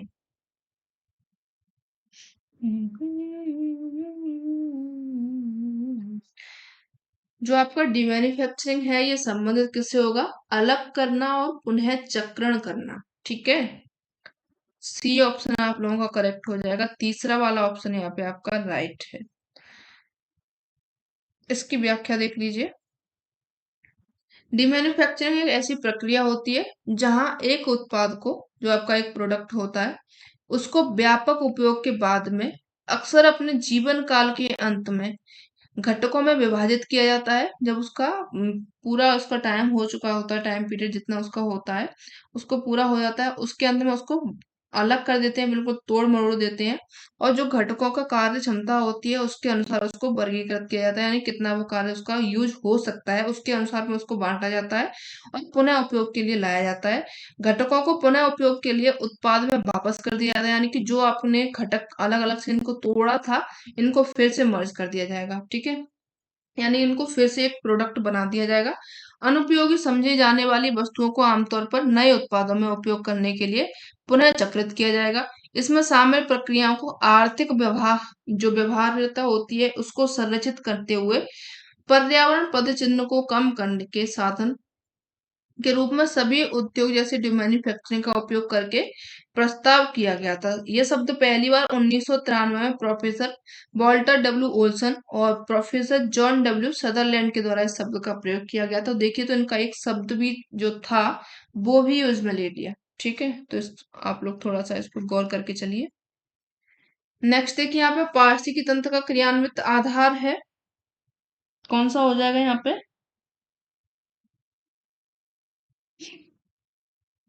ऊर्जा प्रवाह यानी कि एनर्जी फ्लो हो जाएगा। पोषक तत्व चक्र न्यूट्रिएंट साइकिल हो जाएगा। जैव भू रासायनिक चक्र बायोकेमिकल साइकिल हो जाएगा। ज्वारीय ऊर्जा टाइडल एनर्जी हो जाएगा। ऑप्शन आप लोगों को नीचे दिए गए हैं, ए और डी सही है, बी और डी सही है। केवल ए बी डी सही है या फिर आपका ए बी और सी सही है? कौन से ऑप्शन जो है वो आपके करेक्ट हो जाएंगे? तो देखिए यहाँ पे ये कह रहा है कि जो पारिस्थितिकी तंत्र है इसका क्रियान्वित आधार है the function of ecosystem depend on ऊर्जा प्रवाह। देखिए जो आपका इकोसिस्टम है वो किस पर डिपेंड करता है? एनर्जी फ्लो जो होती है उस पर करता है। पोषक तत्व चक्र यानी आप लोगों ने देखा होगा, ये जो चक्र आपने पढ़ा था इस तरीके से आपका जो साइकिल चलता है जिसमें पेड़ पौधे जीव जंतु सर्वाहारी मांसाहारी ये सभी शामिल होते हैं। तो जो आपका पोषक तत्व न्यूट्रिएंट हो जाएगा ये भी इसमें शामिल होता है। जैव भू रासायनिक चक्र हो जाएगा, बायोकेमिकल साइकिल है ये भी हो जाएगा। यहाँ पे देखिए जो आपका पारिस्थितिकी तंत्र है, यहाँ पे ज्वारीय ऊर्जा का कोई भी काम नहीं है, इसका कोई भी यहाँ पे यूज नहीं है, इसको आप लोग काट देंगे। ठीक है, ए बी सी तीन ऑप्शन आप लोगों के करेक्ट हो जाएंगे। फोर्थ में आपका ये सही हो रहा है। ठीक है, इसकी व्याख्या देख लीजिए। पारसिकी तंत्र के क्रियान्वयन में ऊर्जा प्रवाह, पोषक तत्व चक्र और जैव रासायनिक चक्र सम्मिलित होते हैं। ऊर्जा प्रवाह का एक पारसिकी तंत्र के भीतर जीवित चीजों के माध्यम से ऊर्जा प्रवाह का ऊर्जा का यहाँ पे प्रवाह होता है। सभी जीवित जीवों का उत्पाद और उपभोक्ता में संगठित किया जाता है। कौन से उत्पादक हैं कौन से उपभोक्ता हैं इसमें इनको बांटा जाता है, इकट्ठा किया जाता है और उन उत्पादक और उपभोक्ताओं को आगे खाद्य श्रृंखला में संगठित किया जाता है। खाद्य श्रृंखला के भीतर प्रत्येक स्तर एक पोषी स्तर होता है यानी कि पोषक देता है वो। पारिस्थितिकी तंत्र में ऊर्जा प्रवाह एक दिशीय होता है यानी कि जो ऊर्जा चलता है वो एक दिशा में चलता है। ये वाला क्वेश्चन आप लोगों से पूछा गया था कि जो पारिस्थितिकी तंत्र होता है उसमें ऊर्जा का प्रवाह कैसा होता है, तो वो आपसे एक दिशीय दो दिशीय बहुदिशीय इस तरीके से पूछा गया था। तो ऊर्जा प्रवाह कैसा होता है? एक दिशीय होता है, जो कि सूर्य से शुरू होकर के उत्पादकों से लेकर उपभोक्ता अपघटक और विभिन्न स्तरों से गुजरती है। यानी कि सबसे पहले हो जाएगी, शुरू होता है कहाँ से? प्रकाश संश्लेषण के द्वारा सूर्य से शुरू होता है और इसके बाद में जो उत्पादक होते हैं प्रोडक्ट होते हैं, उसके बाद में जो उपभोक्ता होते हैं और डिकम्पोजर्स होते हैं। कई सारे स्तरों में ये गुजरती है वाला चक्र। और ऊर्जा का जो प्रवाह होता है पारिस्थितिकी तंत्र के अंतर्गत सभी गतिविधियों को बल प्रदान करता है। यानी कि जितने भी पारिस्थितिकी तंत्र के अंतर्गत जीव पाए जाते हैं उन सभी को ये ऊर्जा देता है। आगे बढ़िए, पोषक तत्वों का चक्रण। तो यहाँ पे देखिए कार्बन, नाइट्रोजन, फॉस्फोरस इन जैसे पोषक तत्वों को पारिस्थितिकी तंत्र के सजीव और निर्जीव घटकों के बीच में चक्रण होता है। उत्पादकों के द्वारा पर्यावरण से पोषक तत्व लिए जाते हैं, उनका उपयोग अपने विकास के लिए किया जाता है, जिनका बाद में उपभोक्ताओं के द्वारा उपयोग किया जाता है। जीव मृत हो जाते हैं तो अपघटक इन जो अपघटक बन जाते हैं यानी कि जो डिकम्पोजर्स होते हैं, मरे हुए जो जीव होते हैं इनके शरीर को अपघटित कर दिया जाता है, जिससे पोषक तत्व मृदा या फिर जल में मिल जाता है। आप लोगों ने देखा होगा जैसे कोई भी जो चीज है, कीड़े मकोड़े मर जाते हैं, गाय भैंस पशु पक्षी जो भी मर जाते हैं, आप लोग उनको क्या करते हैं? मिट्टी में गाड़ देते हैं। वो यार वो काम किसका करते हैं? अपघटक का कार्य करते हैं, डिकम्पोजर का कार्य करते हैं। कुछ टाइम बाद वो क्या होते हैं, जब आप उनको खोद के देखिएगा तो वहां पे सिर्फ आपको हड्डी दिखाई देंगी और उनका इतना बड़ा जो शरीर होता है वो कुछ भी आप लोगों को दिखाई नहीं देता है। वो कहाँ चला जाता है? वो मिट्टी में मिल जाता है। ये क्या होता है? मिट्टी में मिल जाता है, जिसका अन्य जीवों के द्वारा पुनः उपयोग कर लिया जाता है। यानी कि यहाँ पर छोटे छोटे जो कीड़े होते हैं, सूक्ष्म जीव होते हैं, वो इनका भोग कर लेते हैं, वो इनका भोजन कर लेते हैं, पुनः से इनका क्या कर लिया जाता है? उपयोग कर लिया जाता है। हम्म।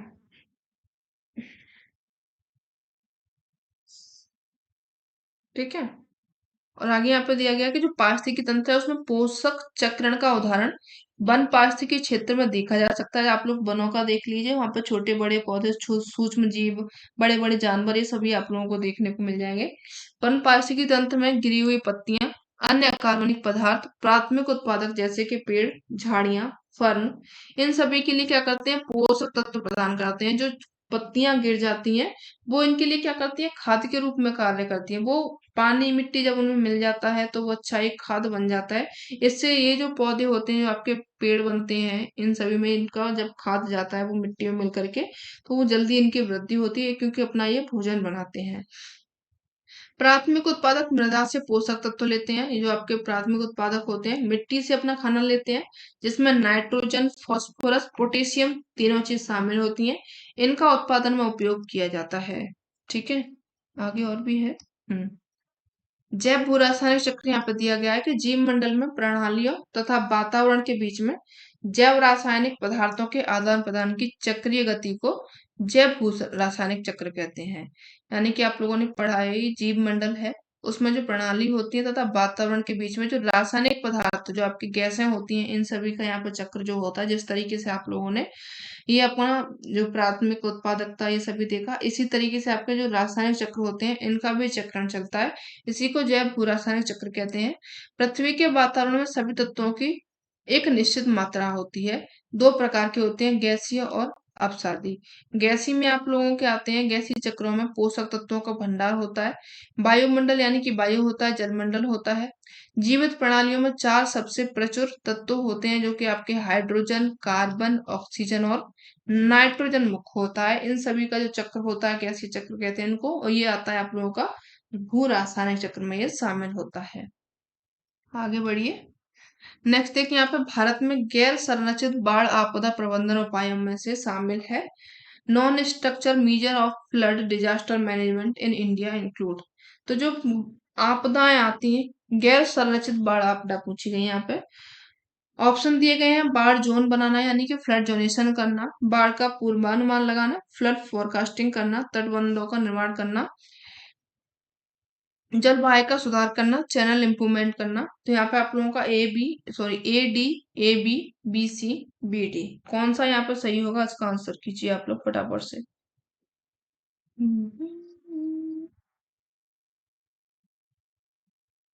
चलिए, तो देखिए यहाँ पे जो दिया गया है कि बाढ़ में गैर संरक्षित बाढ़ आपदा प्रबंधन उपायों में शामिल है। हाँ, तो देखिए जो बाढ़ प्रबंधन होता है, यानी कि बाढ़ नहीं आए, इसके लिए अपन लोग क्या कर सकते हैं, फूड जो फ्लड जोनेशन है वो बना सकते हैं। बाढ़ जोन आप लोगों ने देखा होगा, बने भी हुए हैं भारत में, पहला दूसरा शामिल करके एक बनाया गया है, फिर तीसरा है, फिर आप लोगों का चौथा है, फिर आपका ये पांचवा है। ठीक है, इस तरीके से जोन बनाए गए हैं। बाढ़ का पूर्वानुमान लगाना, फ्लड फोरकास्टिंग करना, तटबंधों का निर्माण करना, जलवायु में सुधार करना। ये देखिए गैर संरचित में नहीं आएंगे, तो ये आप लोगों के अलग हो जाएंगे, ये अलग हो जाएंगे। यहाँ पे गैर संरचित पूछे गए हैं, तो ए और बी सही हो जाएंगे, सेकंड ऑप्शन करेक्ट हो जाएगा। इनकी देख लीजिए व्याख्या। भारत में घटित होने वाली सभी प्राकृतिक आपदाओं में सबसे अधिक घटनाएं बाढ़ की होती हैं।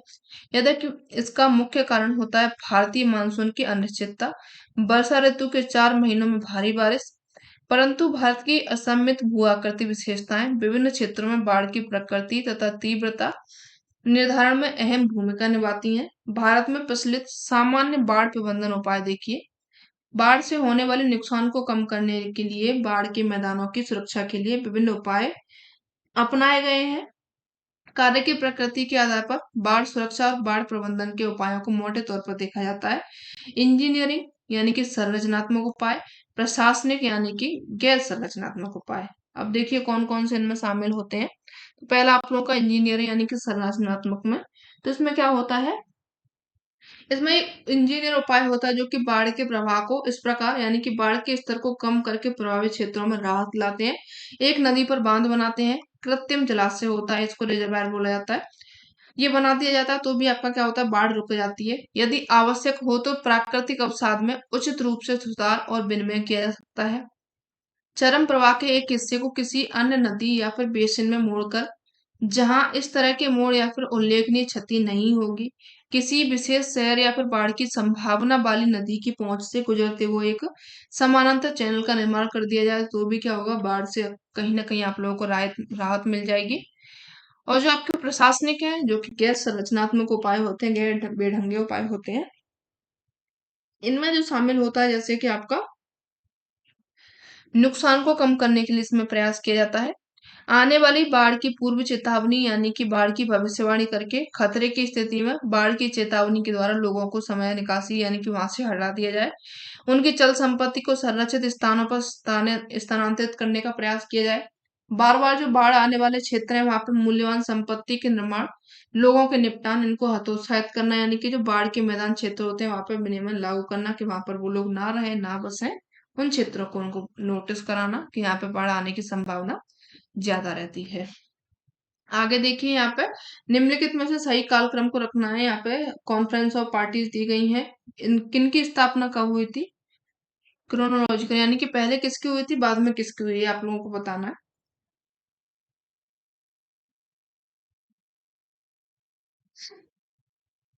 यहाँ पे दिया गया है जो कॉन्फ्रेंस ऑफ पार्टी यानी COP 21 दिया गया है। पृथ्वी सम्मेलन अर्थ समिट कब हुआ था? सतत विकास पर विश्व सम्मेलन कब हुआ था जो आपका सस्टेनेबल डेवलपमेंट है? मॉन्ट्रियल प्रोटोकॉल कब हुआ था? इनकी डेट आप लोग को पता होनी चाहिए तभी आप इनको सही से कालक्रम में परिवर्तित कर पाएंगे।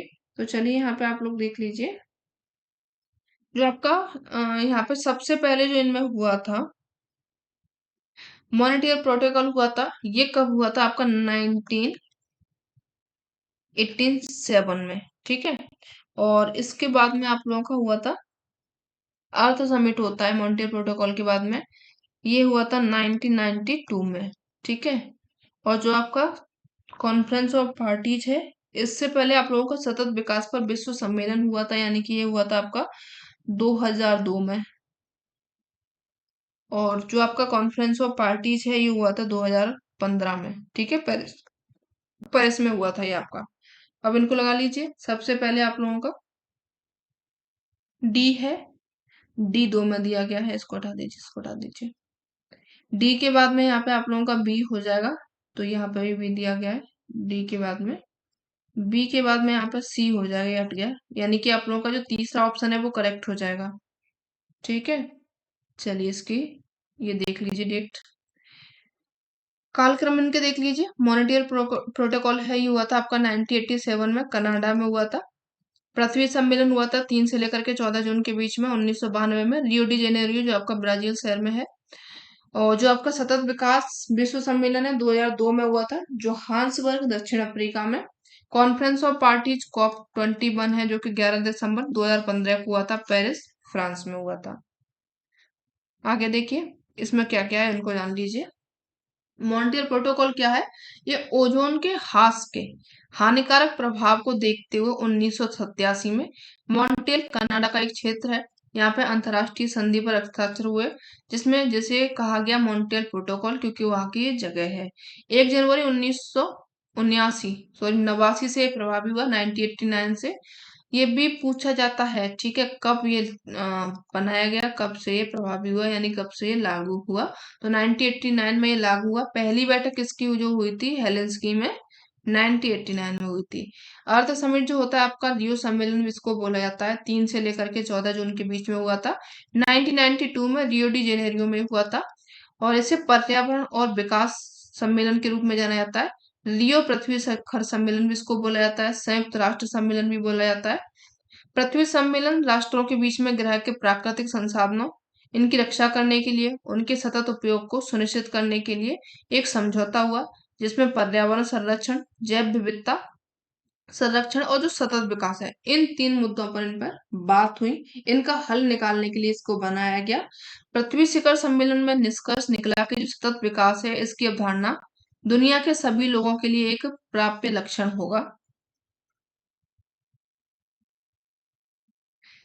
सतत विकास ये जो विश्व शिखर सम्मेलन है जोहान्सबर्ग में 2002 में हुआ था।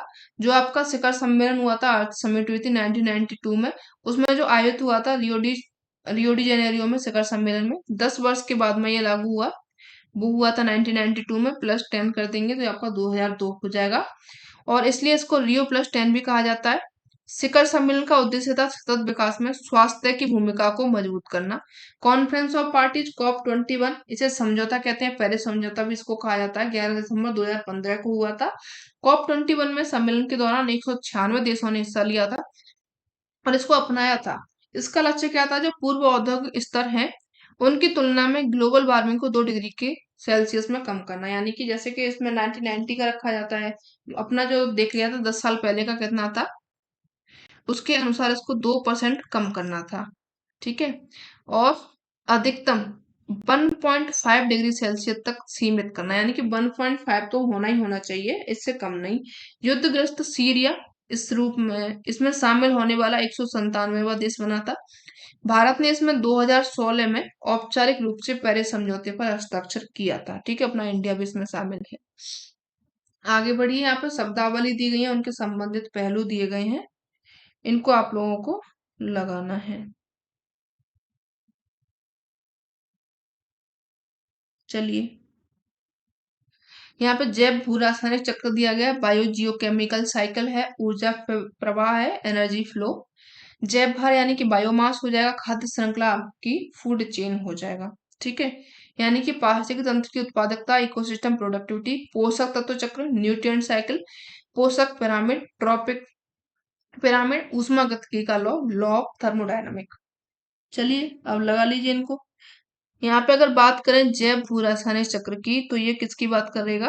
पोषक तत्व चक्र की, न्यूट्रिएंट साइकिल की ये बात करता है। ठीक है। ऊर्जा प्रवाह जो आपका एनर्जी फ्लो होता है, ये किसमें होता है? ऊष्मागतिकी का नियम होता है। ठीक है। जैव भार यानी कि बायोमास की बात करेगा, तो यहाँ पे पारिस्थितिकी तंत्र की उत्पादकता की हो जाएगी, ये सी का फर्स्ट हो जाएगा। अब बचा आपका खाद्य श्रृंखला, यानी कि आपका कहाँ गया यार, पोषक पिरामिड हो जाएगा, ट्रॉपिकल पिरामिड हो जाएगा। ठीक है। अब इनके ऑप्शन मैच कर लीजिए, पहले का यहाँ पे सेकंड है, दूसरे का फोर्थ है। पहले का सेकंड, सेकंड दूसरे का फोर्थ, यानी कि सी ऑप्शन आपका करेक्ट है। ठीक है, तीसरा वाला करेक्ट हो जाएगा। इसकी व्याख्या यहाँ दी गई है। जैव भू रासायनिक चक्र है, यहाँ पे पोषक तत्व हो जाएगा, ऊर्जा का प्रवाह उष्मागतिकी का नियम हो जाएगा, जैव भार यानी कि पारिस्थितिकी तंत्र की उत्पादकता हो जाएगी, खाद्य श्रृंखला यहाँ पे पोषक पिरामिड हो जाएगा। जैव भू रासायनिक चक्र आप लोगों ने पढ़ लिया था अभी। वह चक्र होता है जिसमें किसी पारिस्थितिकी तंत्र में अजैविक तत्वों का जैविक प्रवस्था में परिवर्तन होता है, पुनः जैविक एवं अजैविक तत्वों के रूप में वापस आ जाते हैं। तत्वों के जो पुनरागमन होता है, इसी को जैव भू रासायनिक चक्र कहा जाता है। दो प्रकार इनके होते हैं, गैसीय चक्र और अपसादित चक्र। गैसीय में आप लोगों का नाइट्रोजन हो जाएगा, ऑक्सीजन हो जाएगा, कार्बन चक्र हो जाएगा। और अपसादित चक्र में आप लोगों का फास्फोरस चक्र आ जाएगा। ठीक है। इसके बाद में ऊर्जा प्रवाह देख लीजिए। एक पारिस्थितिकी तंत्र के भीतर जीवित चीजों के लिए इनके माध्यम से ऊर्जा का प्रभाव होता है दूसरी चीजों के लिए। ठीक है। सभी जीवित चीजों का उत्पादक और उपभोक्ताओं में संगठित किया जाता है। इन उत्पादकों और उपभोक्ताओं को आगे खाद्य श्रृंखला में संगठित किया जा सकता है। खाद्य श्रृंखला के भीतर प्रत्येक स्तर एक पोषी स्तर होता है, इसमें ऊष्मागतिकी का नियम प्रभावित होता है। जैसे आप लोग पिरामिड में ही देख लीजिए, जब आप एक ये जो आपका उपभोक्ता होता है, यहाँ से ऊर्जा जब इसके पास में जाएगी, तो 10% ऊर्जा यहाँ से जाती है, फिर इसके बाद में 10% फिर जाएगी, इसके 10% होती है, इसके 10% होती है। तो ये आपका क्या होता है? ऊर्जा प्रवाह होता है, उसमें ऊर्जा का ये नियम होता है ऊष्मागतिकी का। सी में देखिए आप लोगों का जैव भार। सूर्य का जो प्रकाश जैव ऊर्जा का मूल स्रोत होता है। हमारी पृथ्वी पर सूर्य के प्रकाश के रूप में कुल सौर ऊर्जा का लगभग 0.2% प्रकाश संश्लेषित पौधों के द्वारा जैव भार में संचित हो जाता है। अतः वे सभी पदार्थ जिनकी उत्पत्ति प्रकाश संश्लेषण द्वारा होती है जैव भार कहलाते हैं। ठीक है। जो भी आपके पौधे हैं, वो आप भोजन जो उनकी उत्पत्ति जो हो रही है प्रकाश संश्लेषण के द्वारा होती है, तो वो आपका जैव भार हो जाएगा। खाद्य श्रृंखला यानी कि आहार श्रृंखला, स्वपोषित जीव जैसे कि घास शैवाल प्रकाश संश्लेषण के माध्यम से अपना खुद के लिए जो खुद भोजन बनाते हैं, खाद्य श्रृंखला होती है। ये आरंभ में होने वाले एक शीर्ष पर भक्षियों जैसे कि भूरा भालू होता है। इन पर समाप्त होने वाले आहार जाल में कड़ियों का रैखिक संजाल होता है। आगे देखिए, यहाँ पर नेक्स्ट क्वेश्चन और है, अभी तो शायद ये लास्ट है। आर चयनित वृद्धि प्रतिरूपों वाले जीवों में अपने पारिस्थितिकी तंत्र में कौन सा पोषक स्तर प्राप्त करने की प्रवृत्ति होती है? Organism with a R selected growth pattern tend to occupy which trophic level in their ecosystem. निम्न पोषक स्तर लो ट्रॉपिक लेवल, उच्च पोषक स्तर हाई ट्रॉपिक लेवल, मध्यम यानी कि middle trophic level, very high trophic level. तो यहाँ पे कौन सा शामिल हो जाएगा बताइए?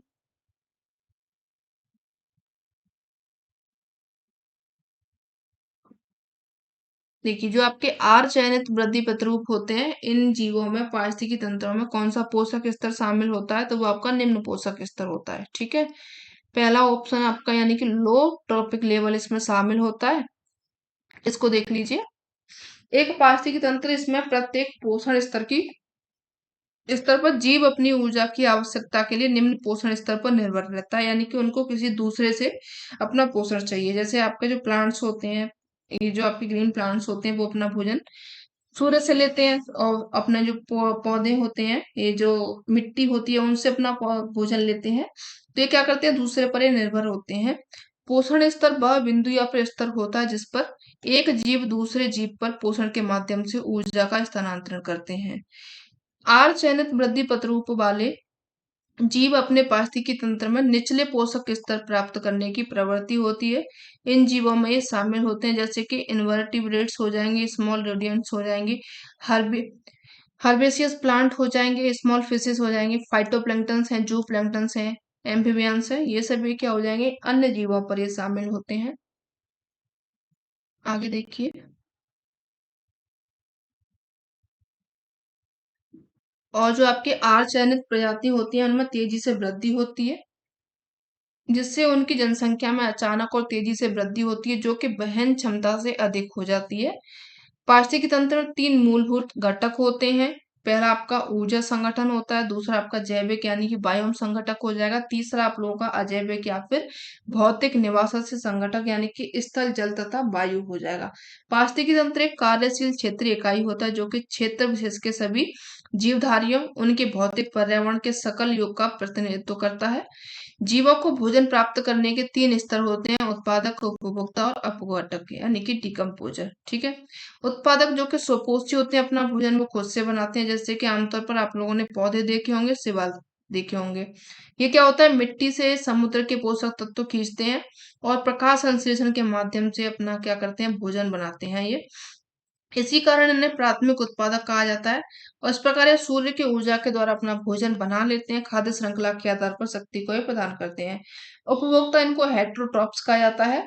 ये ऐसी प्रजातियां होती हैं जो अपना भोजन स्वयं नहीं बनाती हैं, बल्कि अन्य जीवों पर ये निर्भर रहती हैं, आश्रित रहती हैं। वे जानवर जो प्राथमिक उत्पादक जैसे कि पौधों को खाते हैं, शाकाहारी कहलाते हैं। जो जानवर दूसरे जानवरों को खा जाते हैं, उनको मांसाहारी कहते हैं। जो जानवर पौधों और अन्य जानवरों को खाते हैं, उनको सर्वाहारी कहते हैं। अपन लोग किस में आते हैं, सर्वाहारी में आते हैं। ठीक है, अपघटक डिकम्पोजर क्या होते हैं, जो मृत पौधे या फिर पशु होते हैं, ये क्या होते हैं, कचरे को तोड़ते हैं, इसे रिसाइकिल करते हैं, पारिस्थितिकी तंत्र में ऊर्जा और पोषक तत्वों के रूप में फिर से जारी कर देते हैं। बैक्टीरिया और कवक जैसे डिकम्पोजर अपशिष्ट और मृत पदार्थ पर फील्ड करते हैं, इसे अकार्बनिक रसायनों में परिवर्तित करते हैं, जिन्हें पौधों के लिए फिर से उपयोग में लाया जाता है। खनिज पोषक तत्वों के रूप में इनका पुनर्वनीकरण किया जाता है।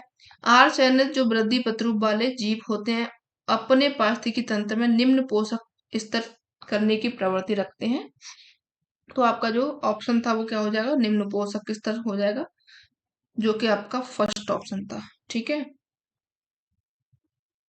हाँ, ये हो गया आप लोगों का आज का सेशन। सेशन कैसा लगा जरूर बताइएगा, अच्छा लगा हो तो अपने फ्रेंड्स को शेयर जरूर कीजिएगा। ठीक है, मिलते हैं अपन लोग नेक्स्ट सेशन में, तब तक के लिए धन्यवाद। Thanks for watching.